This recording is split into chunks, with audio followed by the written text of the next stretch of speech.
दोस्तों, भारत की धरती पर कुछ लोग ऐसे जन्म लेते हैं जो ज्यादा जीते नहीं, लेकिन जो कहते हैं वो सदियों तक गूंजता है। आज हम बात करेंगे एक ऐसे व्यक्ति की जिन्होंने अपने जीवन का हर पल देश, स्वदेशी और आत्मनिर्भर भारत के नाम कर दिया। भाई राजीव दीक्षित जी की। भाई राजीव दीक्षित जी का जन्म 30 नवंबर 1967 को उत्तर प्रदेश के अलीगढ़ जिले के नाह नामक ग्राम में हुआ। वे पढ़े लिखे, तेज दिमाग के और सवाल पूछने वाले इंसान थे।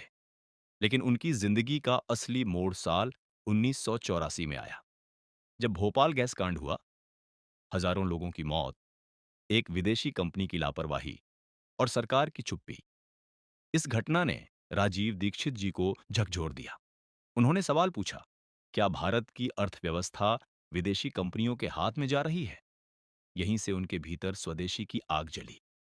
गांधीवादी विचारक धर्मपाल जी के विचारों से प्रेरित होकर राजीव दीक्षित जी ने समझा कि आर्थिक आजादी के बिना राजनीतिक आजादी अधूरी है।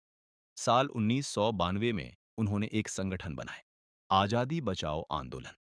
इस आंदोलन का एक ही उद्देश्य था, भारत को विदेशी कंपनियों की आर्थिक गुलामी से बचाना। राजीव दीक्षित जी किसी बड़े मंच के मोहताज नहीं थे।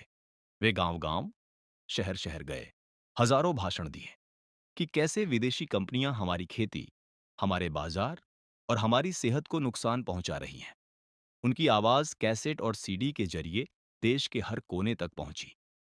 साल 2004 में उनकी मुलाकात हुई योग गुरु रामदेव जी से। दोनों की सोच अलग-अलग रास्तों से चलकर एक ही मंजिल पर मिली, स्वदेशी, योग और आयुर्वेद। इसी से जन्म हुआ भारत स्वाभिमान आंदोलन का। राजीव दीक्षित जी इसके राष्ट्रीय सचिव बने। अब स्वदेशी की बात केवल अर्थव्यवस्था तक सीमित नहीं रही, उसमें जुड़ गए भ्रष्टाचार, असमानता, योग और आयुर्वेद। साल 2010 में भारत स्वाभिमान पार्टी बनाई गई, जिसका लक्ष्य था देश की राजनीति में ईमानदार विकल्प खड़ा करना। लेकिन नियति को कुछ और मंजूर था। 30 नवंबर 2010 अपने 43वें जन्मदिन के दिन छत्तीसगढ़ के भिलाई में राजीव दीक्षित जी का अचानक निधन हो गया।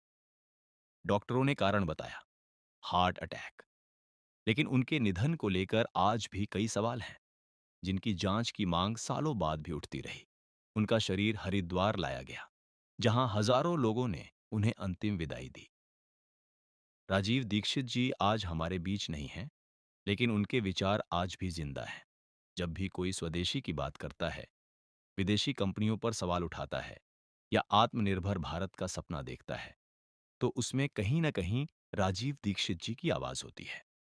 आज भी राजीव दीक्षित जी के दिए हुए उपदेश यूट्यूब पर लोग बहुत ही पसंद करते हैं और उनकी कही हुई बातों को अपने जीवन में उतरते हैं।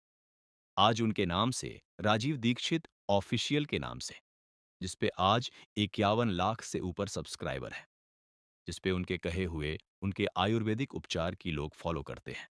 वे कहते थे, भारत को लूटने वाला कोई विदेशी नहीं, जब तक हम खुद खरीदना बंद न करें।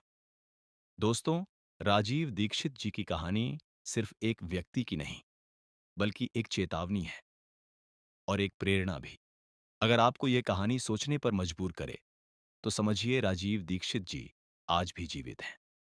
और हाँ, यदि आपने हमारे चैनल लाइफ अनराइटन को अभी तक सब्सक्राइब नहीं किए, तो अभी सब्सक्राइब करें। हम ऐसे ही महान लोगों की जीवनी आपने चैनल पर लाते रहेंगे। वीडियो को लाइक और कमेंट में जय हिंद जरूर लिखें। धन्यवाद।